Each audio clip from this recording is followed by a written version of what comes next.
I'm not here para sabihin ako'y mabuting tao.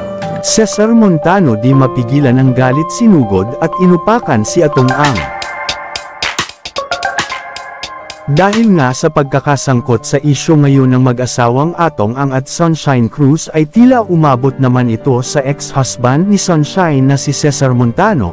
Ayon sa chika kahit hiwalay na ang dalawa ay patuloy pa rin ang kanilang ugnayan dahil na din sa kanilang mga anak.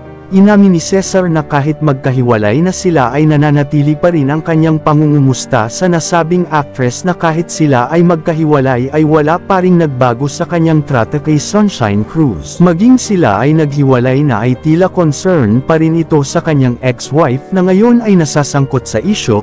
Hindi naman mapigilan ni Cesar ang kanyang galit matapos malaman ang ginawang panloloko di umano ni Atong kay Sunshine dahil noon daw ay sinabihan niya si Atong na kung sasaktan niya si Sunshine ay siya di umano ang magiging kalaban niya pag sinaktan niya ang nasabing actress.